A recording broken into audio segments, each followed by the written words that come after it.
Bueno, buenos días. Hoy contamos aquí con nosotros con Gabe Ibáñez, director de Autómata. ¿Qué tal, Gabe? Muy bien, encantado de hablar con vosotros. Muchas gracias por estar hoy aquí.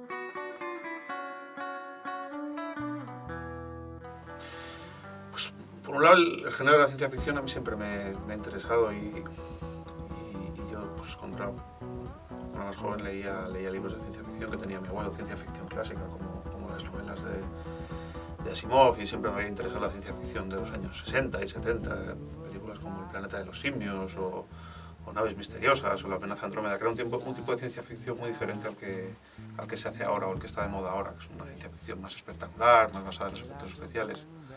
La ciencia ficción de aquella época era una ciencia ficción que utilizaba como los géneros del thriller o dentro del marco de la ciencia ficción para hablar de temas que tenían como cierto trasfondo científico o filosófico. Y eso es un tipo de ciencia ficción como muy pasado de moda ahora, pero que a nosotros nos interesaba mucho. Entonces recuerdo que cayó en mis manos un artículo que hablaba de hace ya unos años, de una impresora 3D que era capaz de crear prácticamente todas las piezas necesarias para hacer otra impresora 3D. Esa especie de concepto de la máquina que se autorreplica, junto con esas lecturas de Asimov y robótica, y el tema de la singularidad tecnológica, que es la teoría filosófica y científica que habla de ese momento posible en el que la inteligencia artificial supera la inteligencia humana, pues esos ingredientes fueron los que dieron lugar a escribir el guión y a desarrollar el proyecto.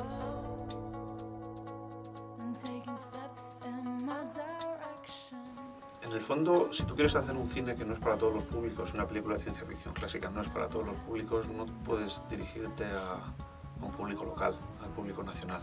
Entonces, da un poco igual que seas español o que seas de búlgaro o del Congo.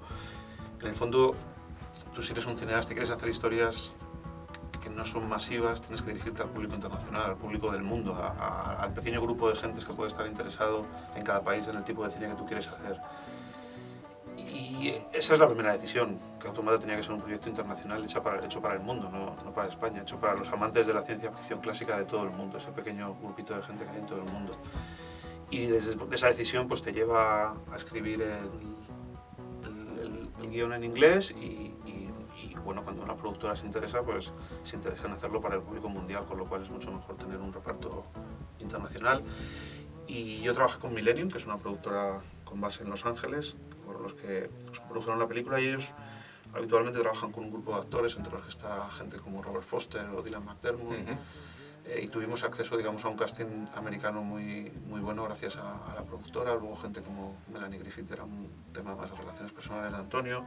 Y luego un grupo de actores más desconocidos, pero muy buenos, ingleses, que son actores que están ahí para el mercado internacional y que es una gran ayuda a la hora de hacer cine, porque son actores poco conocidos, muy profesionales y grandes actores. Entonces, bueno, digamos que es una ventaja de trabajar en un contexto internacional, es que puedes trabajar tanto con actores ingleses, europeos, como norteamericanos. Digamos, hay mucha más permisividad para la mezcla de acentos en el mercado internacional, siempre que ese idioma original sea el inglés.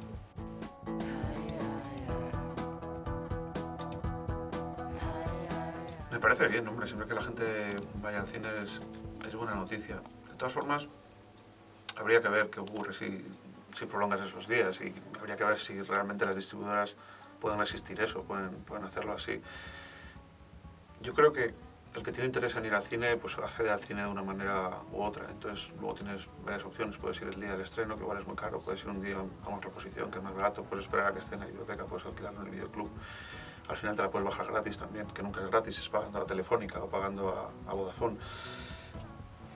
Cualquier forma de consumir cine me parece interesante. Lo difícil es conseguir que la gente vuelva a tener el cine e ir al cine como parte de sus rutinas culturales, que es al final lo único que puede mantener el cine. El cine no se puede mantener a base de excepciones, películas que de repente va todo el mundo a ver, o días especiales que la gente va.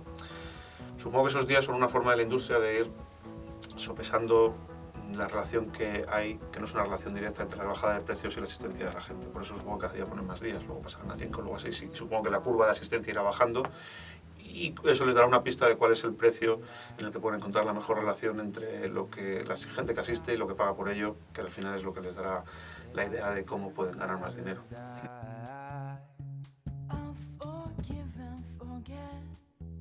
Estoy con varios guiones sobre la mesa, con un par de proyectos de ciencia ficción y otro más de una temática más local, más española.